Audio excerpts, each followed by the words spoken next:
Welcome to another Out of Spec Reviews video, and welcome back to the Hyundai Elantra Limited. This one's the updated for 2021, of course. Hugely positive impression of this car, and what we're going to do is drive it in three distinct environments that most buyers will want to know how the car drives in. We're going to drive it in the city, cruising around town. How does it drive in stop-and-go traffic? Test some of the driver assistance features. Then we're going to take it up into the mountains and see if there are any sporting credentials to this car at all, and then we're going to get it out on the highway and test some of the driver assistance, the noise, and of course the fuel economy. That'll be a whole separate video, but plenty to like here so far, and let's jump right into it. There's four levels of Elantra. There's S, SE, N-Line, and here in the Limited. The N-Line's pretty interesting because that's the only version that gets the 1.6 liter turbocharged engine, either with a manual transmission, which is really neat, or the dual clutch auto. The rest are CVTs like this. This is actually about $1,000 more than the N-Line, has a much less powerful engine, 147 horsepower, I believe, and it's a CVT automatic transmission. So what you're getting here is like the most amount of tech, features, luxury for an Elantra.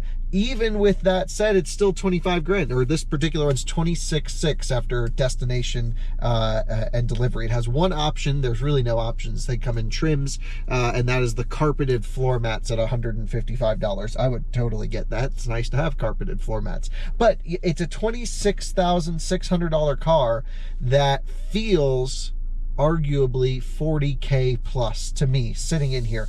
Beautiful steering wheel, great touch points, very Audi-like steering wheel. I love this fabric along the doors here and the back of these seats. This interior, we speak about this a lot on this channel, makes you happy. It's a pleasant place to be.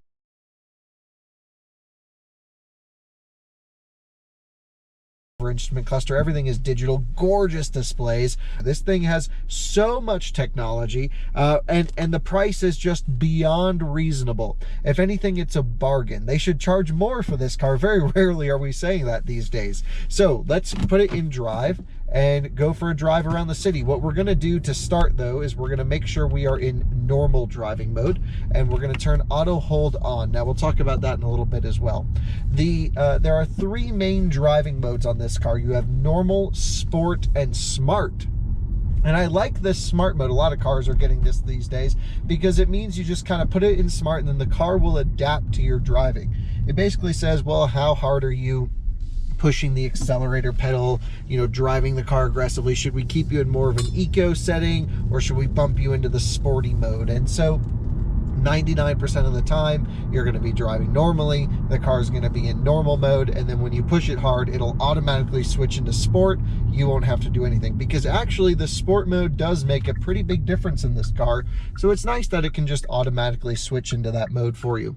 Notably though, there's no engine auto start stop. There's also no eco mode here, so what I get the sense of is just going to be long-term reliability. Auto start stop to me just feels a little bit harsh on an engine, even if engineers say it's not, and I think it's really going to be a great laster. Now, the CVT transmission, typically CVTs perform very poorly in our testing, and that's mainly because there's very sloppy. The simulated gear shifts don't actually equal with vehicle speed, but this is very much different here. This car accelerates comfortably, smoothly, and it's fantastic. The one downside here, and we'll notice this when we drive it in the canyons, is when you really get on the throttle, the engine revs out, obviously, for peak power.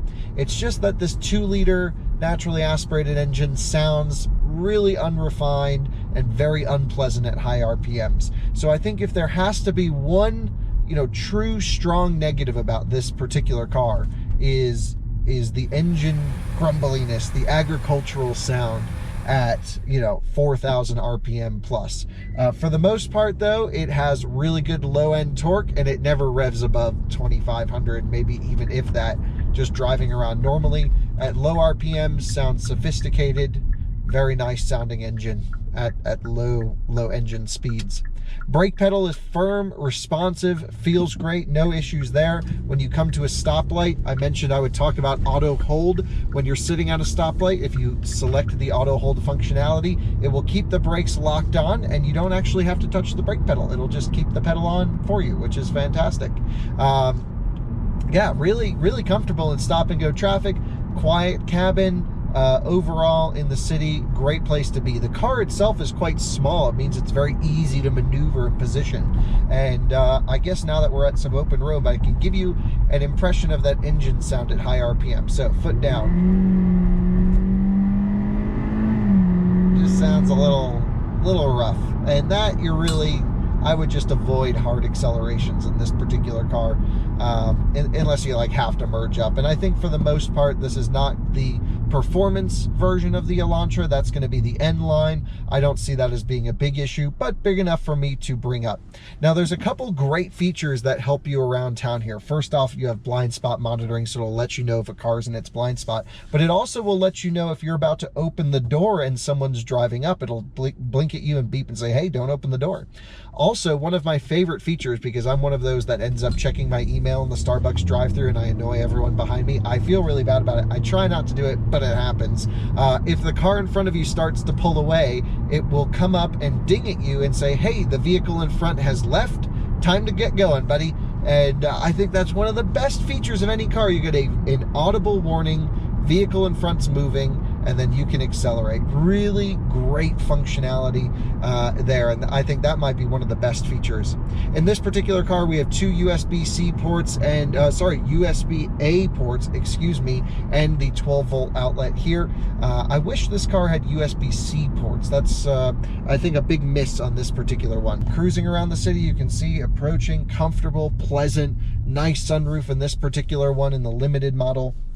Fantastic seats, very comfortable. I think in terms of seating position, you can sit here even if you're very tall, no problem. The one thing I find a bit odd is the entire dash is very low.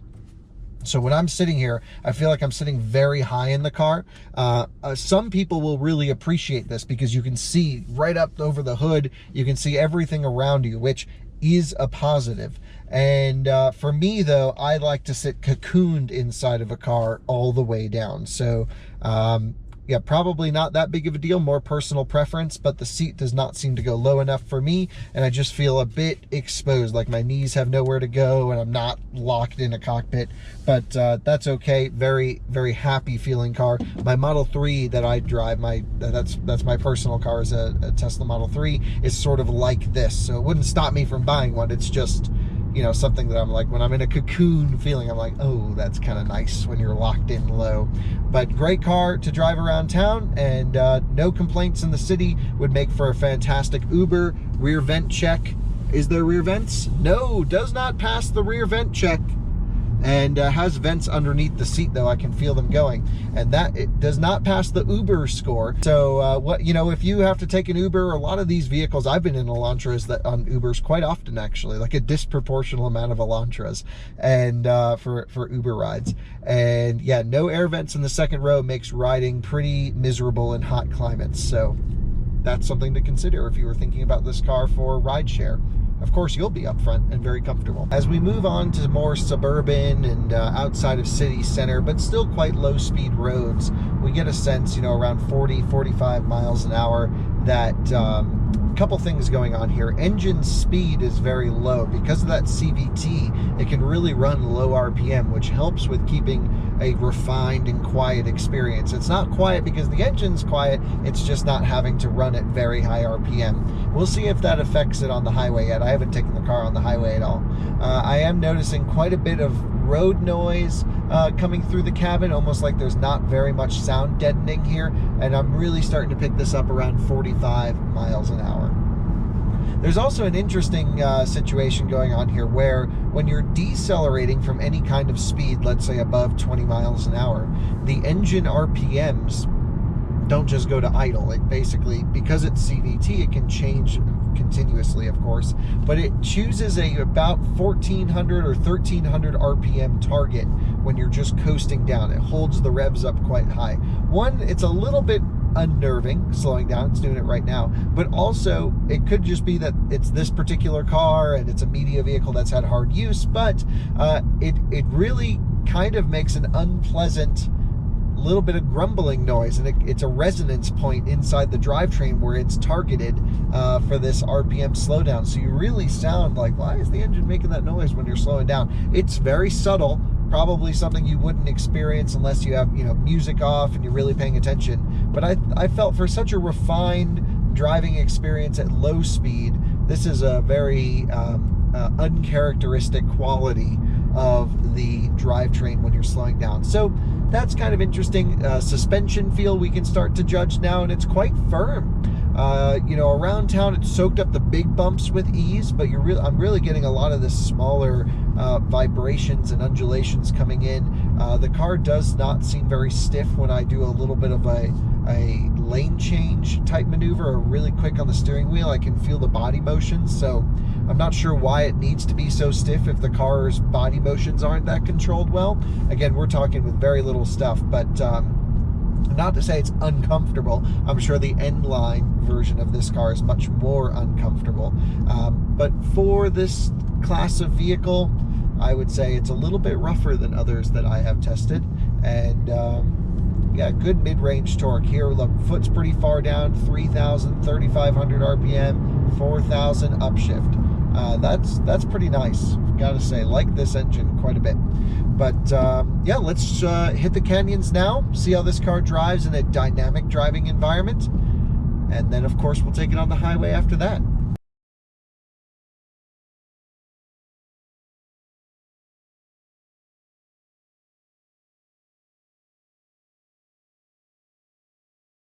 Welcome to the canyon driving portion. So let's put this thing into sport mode, put our foot down, go for a vehicle pass. Here we go.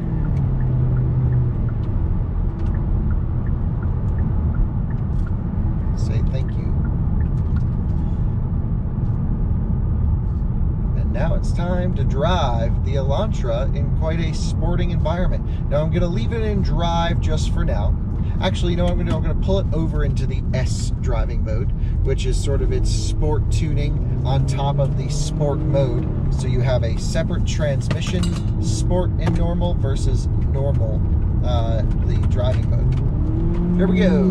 Got a water bottle that I didn't know about. I apologize for that. Oh, that's going to be pretty annoying, isn't it? All right, water bottle taken care of. Let's have some fun. A little bit of salt on the roads here. Foot down. You know, I gotta say, the power is pretty good. Okay, this thing's nimble.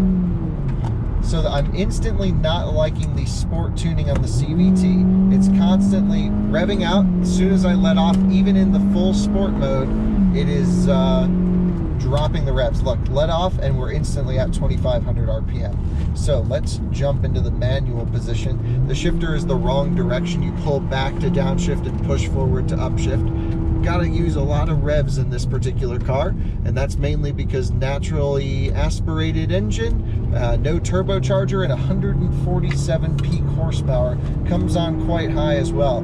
Plenty of power though. The car seems fairly light, and man, is this thing fun. Brakes are strong. Okay, brakes are good.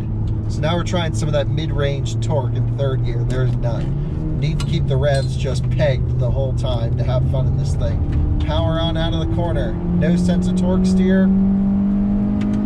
Does it hold the red line? No, automatically upshifts at red line.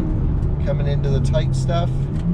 It does not seemingly rev match the downshifts. Of course, it's a CVT, but it's still possible to bring up the revs smoothly on a downshift. This just drags the whole drivetrain system. It'll upshift at red line. I don't need to manually do that. Nimble, nimble, nimble. Wow, this chassis, I didn't think it was going to be this fun. This is like an actually kind of enjoyable driving experience, if you ask me. Whoa. Yeah, that just makes its power all the way up top. There, 4,500 comes on boil. Yep, Great driving dynamics. It's the right size. I could totally see the N-Line version of this car. I have not sampled that yet. I'd like to. Being just a total blast up here on these great roads. But, you know, while no one's really going to buy this car and go out and drive it hard, it's important to know that if you are going to be on a back road, I say this often, and you want to have a good time in a car, you certainly can here in the Elantra. Wow, this is impressive. The steering is very nicely weighted, so I can get it into a corner. I place the front tires. It's a very mature feeling steering rack. Very expensive cars have this type of set it and forget it, just beeline steering. Inexpensive vehicles, typically I would refer, let's just say cheap econo boxes, maybe like Elantras of years past. You would kind of turn the wheel in, then you'd kind of have to dart. This is just in, set, and smooth. Really easy to get your steering angle on this car. You can really be very smooth. Actually, a great car for like driver training for track courses and stuff, I think. Of course, it's front wheel drive. That's why I mentioned torque steer previously. I know I didn't bring that up yet. I should have. And that's good. So the suspension that I would say felt maybe a little bit too firm on the back roads up here feels just right for this kind of driving.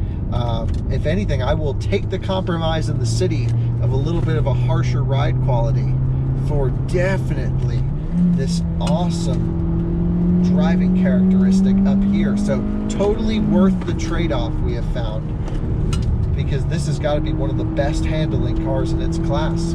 So suspension's great, steering's great, engine doesn't sound good. There's nothing pleasant about this engine revving out all of the way. It doesn't encourage you to do so. It doesn't seem happy doing it.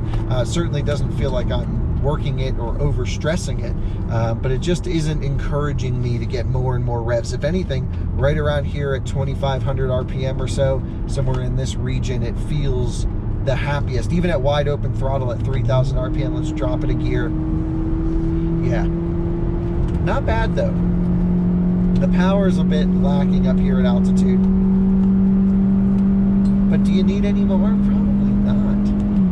147 horsepower, again, rated, probably equals closer to 110 up here, maybe 120. So that means that this thing's moving along pretty good for being at quite a good power disadvantage. Now, the braking performance we haven't sampled yet, mainly because we've been, you know, with a car that is momentum driven, this is slow car fast rather than fast car slow. You're kind of just pegged all the time. Not much opportunity for braking. You can just keep it flat to the floor. Let's try the brakes here. Really good braking performance. Wow. Amazing pedal feel. Better than, I just had a Mercedes AMG. I hope you guys have watched those videos, the E53 Coupe and Convertible videos that I've done. And this has better braking feel. There's no way around it. This is not meant to be a performance car. It's not the N-Line. It's not trying to get a performance buyer. But what a surprise to have this level of capability up here. And I gotta say, it's pleasant, it's fun. I am in no way complaining. You don't need to turn traction control off. You're never really going that fast into a corner. It takes, you know, you need all the straightaways to build up speed, but you just get comfortable with just matting your foot to the floor, selecting the ratio pre-programmed CVT ratio you would like. And unlike other CVTs, it's the same ratios. Some CVTs change based on your speed, and the revs increase at a different rate than what the car is doing, depending on the RPM band, and it just feels pretty weird. This is very natural. A normal person would have no idea that this isn't a torque converter auto. Just keeping it pegged. Force the upshift there, brakes into the corner, get it in. Wow, what a machine. We'll put it back into drive, give it a little bit of a rest. Engine temperature still in the cold. Gotta say, this is an impressive machine. Let's chill out for a little bit, and then we're gonna hit some real twisty roads up here in a minute. Now we're getting to one of the best sections of the road here. Again, it's actually kind of nice just to keep your foot planted around 4,000 RPM, use some of that mid-range. You can just go right to the floor, don't need to worry about too much power. Come on, downshift. And especially with the roads being this dirty and salty and grimy and schmutzy, it's kind of nice not having this much power. It's here we go into some tight stuff. Let's see how it handles. Under braking, then back to a quick throttle. Yeah, it has trouble pulling up this hill now that we're gaining altitude. You can tell we're much higher because the snowfall is significant. Here we go, over the hill, full throttle. Woohoo! Man, it really revs it all the way out to redline to upshift. Quite a nice feeling. Beautiful views up here in the mountains, of course. This is why we moved here, so we can evaluate cars on some of the best driving roads in the country. Here we go, here's a good one. Coming into this one with brake, trail brake, and a little bit of ABS feedback through the pedal. Really good feedback, actually. It doesn't, it's not one of those pedals that you hit the brakes and you can't feel the pulsation of the ABS. Here you know exactly when one wheel starts to lock up a little bit. Really nice. Keep saying that, really nice. Totally unexpected. Totally unexpected here, how good this car is. Yeah, no power here. Look, with 3,500 RPM, we're not gaining. Really got to rev it. Up here at altitude, wow, do you feel that power degradation? Engine temperature is still good. Into second gear. Wish it rev matched. That would have been, really, that would seal the deal for me. Let's see how the traction control manages power on this salty, slippery stuff on corner exit. Yeah, pretty good. That's probably the first car in a while that I've had here that isn't spinning tires the whole way up. Again, great ABS feedback into the tight stuff. Front wheel drive makes it very easy to control. No hint or chance of oversteer, of course.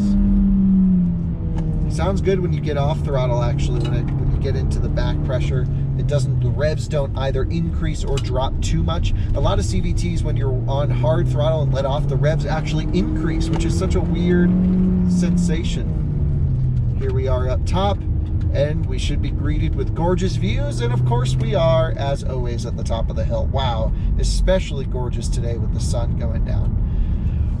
Well, my impressions in the mountains of this car, typically, I didn't think I'd go all the way to the top. I thought we'd drive it and feel good. This was so much fun to drive, I actually took it all the way up to the top of the hill.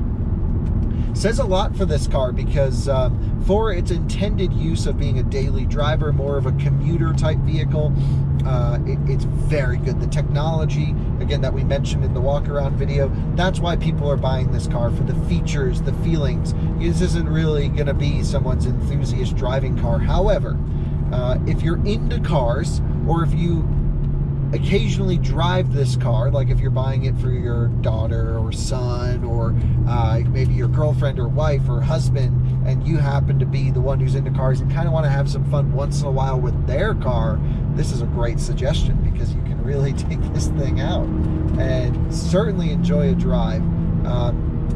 Way more enthusiast oriented than any Hyundai I have driven up to this point. Nice work on this car, guys, seriously. Love it. And now you join us on the highway in the Elantra, of course. So, cruising along on the driver assistance systems, they are just so good. So let's talk about what this car does to help you from an assistance standpoint.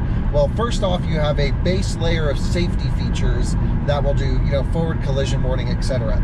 Then with a little button down here, I can turn on the lane departure systems. And what this will do is when you lean over, you start to move over a little bit, you touch a line, it's barely letting me get over there, it pushes me back in. No fuss, no drama. It will also ding at you if you do happen to go like in an emergency situation over the line. That's great.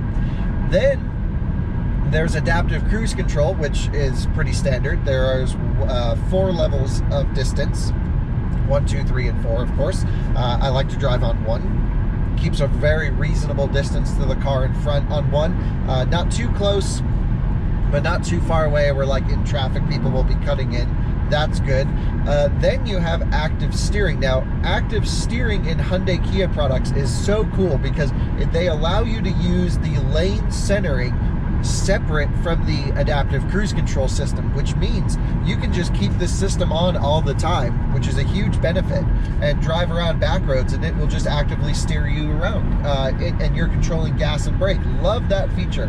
Here, of course, I have it paired with this little button on the steering wheel with the adaptive cruise control, and it's just as good as like my autopilot in a Tesla. Like, what more do you need than this? The way it looks for driver interaction is not with eye tracking, it's not with a touch on the wheel. It looks for torque in the wheel sensor, so you need to physically put pressure onto the wheel to tell it, yes, I'm alive, I'm still here, and I'm paying attention. It's not a capacitive touch steering wheel. We're just about to cross over into Colorado from Wyoming on our MPG loop, actually. So watch that video coming soon, and we are going to be welcomed to colorful Colorado. In terms of road noise, our pavement, you'll hear a change there, in Colorado is really loud, and nothing you can really do about that. Look, you can put foam in tires, but road noise is quite high in this vehicle, but wind noise quite low, actually. It's not a windy day at all today. It's actually very still, which is rare for our region, but really nice manners on the highway. Again, the steering is dead straight, dead accurate. The suspension, for being a little bit firm in town, is backed off a bit on the highway. Seemingly, it's not an active suspension setup, but it does just kind of soak up these bigger bumps pretty well. The little ones still transfer into the cabin more than I would like, and that also can be down to tire selection as well. So, cruising on the highway, could you cross the country in this car? No problem. Great tech, an okay sound system. I wouldn't say it's good or great, it's okay. When you do turn up the volume, there's not much mid-range. Bass is okay up to about 70% of volume, then it kind of gets a little distorted. The tweeters are strong, but not quality. So it's an okay sound system in this particular one, but not going to blow you away. It's not like a Bowers & Wilkins in a Volvo product, for example.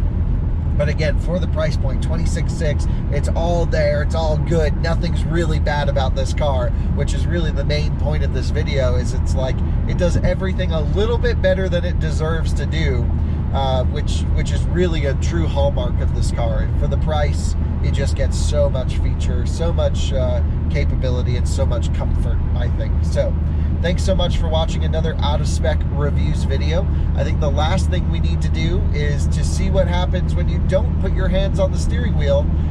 So stay tuned for that, because I'm going to do that in a different environment without a truck right next to us. So 2 seconds, we're going to see what happens when you don't touch the wheel. Driver assistance hands-off test. Now it's time, with no one around, to see what happens with the hands off the wheel. So I'm just going to jiggle the wheel so it knows that, you know, it's getting input from me now. Cruise control set at 70, hands off. And well, I'm going to cover the steering wheel in case it does anything wild, but I've done this with other Hyundai products, so I know what to expect. And it's actually mind-blowing what it does. You'll see. So, cruising along. Nothing's going on here. Will the exit lane confuse the system? A little bit, but not really. We get our first warning that says keep hands on steering wheel. I'm not sure if that was triggered by the confusion on the exit lane or by timing out, but either way, the ramp down to force you to put your hands on the wheel is the same. Still have a visual warning to keep our hands on the steering wheel. The first jingle, same message, steering wheel's now red. It says put your hands on the wheel. Now we're just cruising. And still actively steering, no problem, just dinging at us, no issues.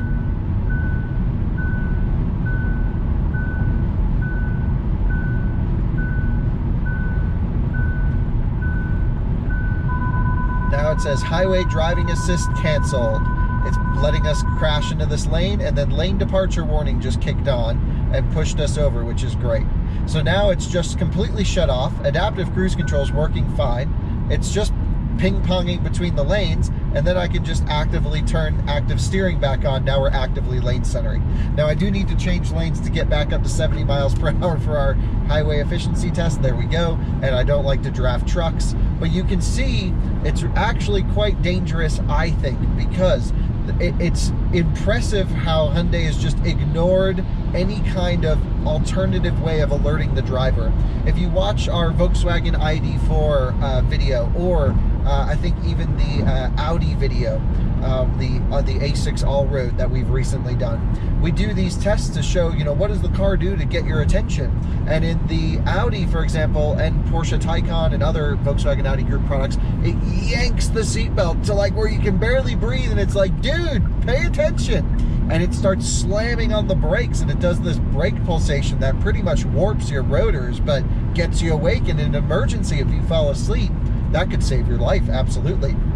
The Volkswagen ID4, I think, may have been the best so far. It didn't do the seatbelt thing, which is a miss. It should do that. However, we got visual, audible, screaming warnings, all this stuff. And then the car started to slow down and bring itself to a stop in the lane, which is important. I think it's good that right now with this very basic level of driver assistance that the cars don't pull you to the shoulder. That could be a whole nother world of dangerous. And not only did it put on the hazard lights, it also started beeping the horn to alert drivers externally that, hey, something's wrong. So I really loved that whole concept of ideally, I think to pass this test, you need a seatbelt or a seat vibration, some sort of tactile physical feedback to the driver. Then you need a visual and audible, very loud warning, nothing that's this quiet that I can barely hear over music. Then the vehicle needs to slow down with its hazard lights on, flashing everything, getting everyone's attention, and also the horn or alarm system or some sort of audible external warning to let drivers know, hey, there might be a medical emergency from the driver in the car. So Hyundai, massive fail here on the driver assistance ramp down if the human's not paying attention. And interesting that it just like says, oh yeah, we're just not going to steer anymore, and then it just leaves you on lane departure where you ping pong, and then eventually you'll push through the lane and it'll still just accelerate right into the ditch, I imagine. So, you know, it's not like it's shutting off cruise control. They operate as separate systems. Could be a little bit sketchy. Anyway, I think that's a negative if you're concerned about safety. If you'd like to defeat these systems and cruise on the highway and never have to touch the wheel, perfect for you, because it just is very unobtrusive and just goes on its thing, and all you need to do is occasionally just turn the active steering back on with a touch of a button, and in theory you never actually even have to touch the steering wheel other than turning it back on. Thanks so much for watching another Out of Spec Reviews video. Hope you've enjoyed the Elantra as much as I have. It's been a truly impressive machine. The comfort, the styling, the build quality, the material usage, all top notch, really good, and I think maybe best in its class by far. See you on the next one.